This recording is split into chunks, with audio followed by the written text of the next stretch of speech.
E aí, pessoal, beleza? A gente chega para falar da derrota do Fortaleza para a equipe do Vitória, 1-0 na Arena Castelão. E eu tô gravando esse vídeo já próximo de 1 hora da manhã. Era para eu ter soltado o vídeo, já para ter produzido o vídeo para o canal mais cedo. Mas a demora foi porque normalmente em dia de jogos tem a coletiva pós-jogo, o treinador fala com a imprensa, mas hoje, além do Vojvoda, o Marcelo Paes também pediu a palavra, né? Então, é, obviamente eu fiquei esperando para ver a repercussão, o que é que o Marcelo falaria, o que é que o Vojvoda falaria, né? Se quais seriam as medidas, o que é que seria argumentado, o que é que seria falado. Tudo isso é muito relevante para a gente entender o contexto e conversar um pouco sobre isso. Eu acho que a análise vai para além do jogo, é para além de uma derrota que faz parte da rotina do futebol. Ganhar, perder, nem sempre você vai ganhar as competições, enfim, tudo isso faz parte da rotina do futebol, mas o contexto geral ajuda a explicar mais do que só a derrota, né? Então, é sobre isso que a gente vai conversar. Antes de mais nada, você que acompanha o canal, deixa o like, se inscreve, ativa as notificações. É um pedido que a gente sempre faz, dá essa moral pra gente. Aos poucos a gente está crescendo e é graças a você que acompanha o canal ou você que está chegando, se inscreve, deixa tudo aí ativado para receber sempre que a gente produzir conteúdo. Então se inscreve e dá essa força para a gente também. É, Falar do jogo é falar de mais uma atuação ruim do Fortaleza. Em alguns momentos a gente percebe até um Fortaleza que cria oportunidades, né? Na verdade, ele tem oportunidades, né? Em jogadas individuais, parece que são lapsos, momentos específicos. Hoje, no primeiro tempo, por exemplo, o Vitória dominou muito mais a posse de bola, colocou muito mais ritmo ao jogo, deu muito mais a cara dele ao jogo do que o Fortaleza, mas chutou uma bola a gol, que foi uma falta batida pelo Camutanga. E as duas oportunidades mais claras de gol aconteceram com o Fortaleza, com o Moisés numa jogada individual e um bate-rebate, que o Moisés também tenta fazer uma jogada de aproximação com o Caleb, a bola sobra e o Caleb bate de esquerda. O Lucas Arcanjo defende as duas, faz duas boas defesas, inclusive. Então, mesmo não jogando bem, mesmo não produzindo tanto, foi o Fortaleza que chegou com mais perigo do que o Vitória. E eu disse na transmissão da TV e digo aqui, eu não estou passando pano pro Fortaleza. Mas é um fato. O Vitória dominou, mas não chegou lá na frente. A entrevista do Oswaldo no intervalo, ele falava sobre isso. É um Vitória que tem um bom trabalho do Léo Condé, que ataca muito bem com a aproximação, com jogadas, né, de os jogadores fazem aquela, né, se aproximam para fazer uma jogada mais próxima, para criar um espaço, para causar uma movimentação na defesa adversária. Mas hoje faltou ao Vitória também chegar mais vezes à área, causar mais problema ao João Ricardo. Não há uma grande defesa do João Ricardo no jogo de forma geral. Então, o futebol permite isso. É um esporte que permite, mesmo que você não esteja tão bem, mesmo que você não crie tanto, chegar a vencer. Então, o Vitória diminuiu ainda mais o ritmo no segundo tempo. Não foi um time tão incisivo, foi perdendo força física, foi perdendo o domínio da bola. Acho que o Fortaleza volta melhor nesse aspecto, controlando mais a bola, tendo mais o domínio do jogo, sem sofrer tanta pressão, sem sofrer ali atrás, mas com a mesma ineficiência do primeiro tempo, né? Mas ficou mais com a bola, mas produziu tão pouco, né? Não conseguiu chegar com tanta propriedade. Talvez as melhores chances tenham sido as do primeiro tempo. No segundo, Fortaleza continuou sem produzir. E aí, eu não vou individualizar, porque para mim é uma questão coletiva, né? Não necessariamente que as individualidades não sejam questionadas. Mas o que eu quero dizer é que já virou uma coisa que atingiu o time todo. Por isso que eu digo que é coletivo. Todos os jogadores de ataque, os jogadores de meio, a gente não vê uma criação estável. Hoje o Fortaleza jogou muito de forma mais reativa do que normalmente ele joga. Ele criou muito pouco, né? Ele pensou muito pouco. Mesmo com a entrada do Caleb, isso não melhorou, né? Porque o Vojvoda entrou errado contra o Ceará porque foi o Machuca de titular. O Caleb entrou hoje e permaneceu tudo do mesmo jeito. Então, não é uma coisa isolada, não é uma decisão una que está fazendo com que o Fortaleza vá mal. É uma soma de várias coisas e isso está se refletindo nos resultados. Aí vem o pênalti, um lance de um cruzamento, o Pochettino sobe e acaba colocando a mão na bola de maneira infantil, um erro, né, bem grotesco, porque ele sobe com erro erro corporal, né? Ele sobe com a mão levantada. Então é inaceitável. Foi falta, foi pênalti e o Mateuzinho acabou fazendo o gol da vitória. Do jogo, gente, eu acho que é isso, né? Como eu disse, é a soma de várias outras coisas que estão acontecendo, somado a isso. Não foi, e aí eu entro talvez no cerne maior do vídeo, é que não foi como é que eu digo? Uma casualidade. O Fortaleza vem num grande momento, ou vem num momento bom e jogou mal hoje contra o Vitória e perdeu. O Fortaleza vem numa sequência de jogos ruins. Esse foi o 16º jogo na temporada e poucos momentos. E a gente tem repetido isso aqui no canal, no Futebolês, outros profissionais, colegas, também tem dito a mesma coisa. O Fortaleza não fez 90 minutos bons. Ele, em alguns jogos, durante parte do jogo, na maioria das vezes um tempo específico, ele foi bem, né? Ele conseguiu ser dominante, criativo e fazer os gols necessários. E tudo isso estava na conta da análise, né? De fora, quem não vê o clube de dentro. Hoje, isso foi verbalizado pelo Marcelo Paes e pelo Vojvoda. Eu começo destacando que o Vojvoda falou que faltou sangue, né? Hoje, contra o Vitória, foi um time que não teve sangue, que não parecia, que não era o Fortaleza, que não é o Fortaleza que a gente está acostumado. Hoje faltou atitude, né? E ele meio que dividiu isso com o grupo todo, né? Faltou do Fortaleza, faltou 2 jogadores, faltou dele, né? E do nosso, quando ele diz ele, os jogadores, ele, a comissão e os jogadores. Faltou sangue, faltou um time querer mais, faltou um time se interessar mais em chegar à vitória. É um problema maior, eu não diria maior em termos de tamanho, né? Mas é um problema diferente que vai além do campo. Vai para além só da tática, da técnica, do que é treinado, do que é ensaiado.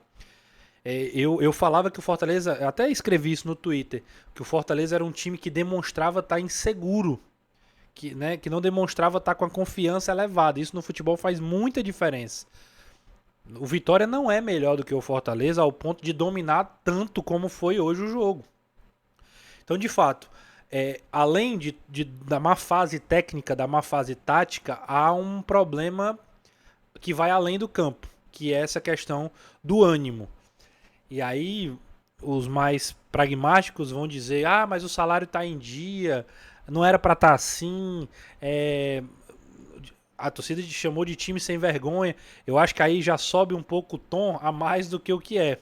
Não acho que os Fortaleza, é porque agora os jogadores não querem mais, porque eles não se importam, porque eles não querem ser hexa, porque eles não querem ser campeão da Copa do Nordeste. Eu acho que não é por aí. Mas é inegável que está acontecendo uma baixa técnica, tática e psicológica. E uma questão anímica. Acho que o Fortaleza é um time sem energia. E para usar as palavras que o Vojvoda usou, um time sem sangue, que não demonstrou a gana de querer vencer. Isso já tinha ficado claro no Clássico.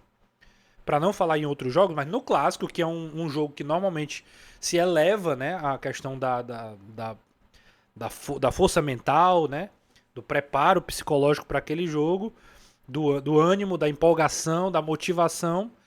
O Ceará teve mais atitude do que o Fortaleza no Clássico. E não é à toa também que o resultado acabou acontecendo pro Ceará. E eu falei do Vojvoda e falo também do Marcelo Paes, né? Que foi a parte mais surpreendente da noite, né? Porque normalmente fala o treinador, mas a situação ela pedia uma explicação da diretoria. E o Paes, ele tem esse hábito, né? De trazer a narrativa para si, né? De assumir logo o BO para não deixar ninguém falar falar além do que deveria, né? Ele fala logo, ele avisa logo, ele informa logo. E sinceramente eu acho isso bem interessante, né? Eu acho bem admirável esse comportamento do Paes. Tem coisas que você concorda com o que ele fala, tem coisas que você discorda, que é o meu caso. Eu concordo quando o Paes traz o tom para reconheço o erro, não tem aqui que pedir desculpa, que de fato o time foi montado para desempenhar mais. Falou, eu sei que não, as pessoas não estão cobrando resultado, porque se fosse só resultado, finalista do Campeonato Cearense, terceira fase da Copa do Brasil, segundo lugar no grupo, faltando uma rodada para terminar, dependendo só de si para avançar para as quartas da Copa do Nordeste.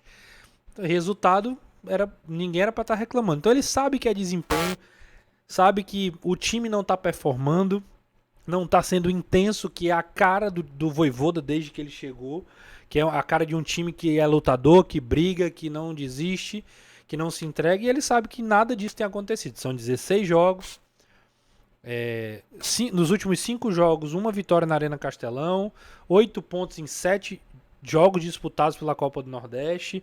O Bahia tem 15 pontos com essa mesma quantidade de jogos. Fortaleza tem metade, né? Quase a metade dos pontos do Bahia, e a gente sempre comparava Fortaleza e Bahia no começo da temporada. Então o Paes reconheceu, falou que há cobrança interna, que há exigência interna com a comissão técnica, com os jogadores, que ele não ia expor, até foi perguntado sobre isso. Não vou expor, não vou aqui lavar roupa suja fora do nosso vestiário. Lá dentro a gente cobra, todo mundo sabe, está incomodado em relação a isso. Disse tá triste, que era um sentimento que para ele era pior do que tá pé da vida.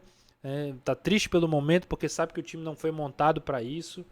Então, isso eu concordo plenamente. Acho que o Paes assume a responsabilidade no momento para tentar blindar. O time saiu debaixo de vaias no primeiro e no segundo tempo, né? Então, para blindar o elenco, para blindar o time, assume a responsabilidade, acalma os ânimos, porque agora o que é que vão cobrar? Ele já falou, né? Já se falou. Tudo que a gente tinha para falar, ele já respondeu. Foi lá, deu a cara a tapa, e eu acho isso um interessante em termos de gestão de grupo, de crise, faz parte da função dele, inclusive, né? O que não evita as críticas ao time, aos jogadores e etc. Isso é um fato também. Eu concordo com praticamente tudo que ele falou, que o profissionalismo vai continuar, que o investimento na logística vai continuar. Falou sobre contratação, que acha que não vem... Se vier 1 ou 2 jogadores agora nessa janela de jogadores mais internos, não é isso que vai resolver, é algo mais dentro do time que já tem qualidade. Então eu concordo plenamente com isso. Discordo quando ele fala que estão trabalhando contra o Fortaleza, que há meio uma espécie de complô contra o Fortaleza, talvez, falando especificamente do Tribunal de Justiça do Estado e da arbitragem do jogo do Maracanã. Foram os 2 exemplos que ele citou. Então dá para meio que associar que isso tem a ver com as finais do Campeonato Estadual que estão se aproximando. Discordo porque para mim entra naquela mesma seara do texto do Abel Ferreira, de dizer que há um complô para um ganhar, porque não querem que o Palmeiras continue ganhando, que o texto fala em manipulação de resultado. Entra próximo dessa linha aí, né?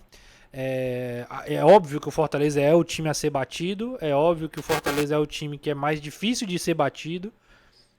Não estou negando que existem erros, que houve erro no jogo contra o Maracanã, não só erro, mas uma incompetência no software, na administração, nos equipamentos. Mas, assim, dizer que é um complô é uma frase muito mais forte, e que eu entendo que ele talvez não queira usar como uma muleta, mas falar isso, obviamente, ele externou a opinião dele, ele tem todo o direito de achar isso, até com fatos, baseado no que ele pensa, ele, quando eu falo Marcelo Paes, mas a gente também tem, e eu falo especificamente, obviamente, por mim, não acho que esse seja um tom legal, falar em teoria da conspiração, que querem, talvez, agora só tem o Ceará, então que o Ceará ganhe na final, eu acho que não é bem por aí. Então, nesse ponto, eu discordo do Paes, acho que não existe um complô contra o Fortaleza. Não vejo isso. Vejo profissionais que não são tão bons, né? O caso da arbitragem, por exemplo. Eu quero 11 árbitros, né? Um corpo de arbitragem de todo de fora. Eu concordo, tem que ter mesmo de fora porque são melhores. Por isso sim, mas porque há um complô aí eu penso diferente. Todo o resto eu já falei, assino embaixo, acho que trouxe a narrativa para si, acho que era isso que era o que o torcedor esperava, o que talvez a imprensa esperava.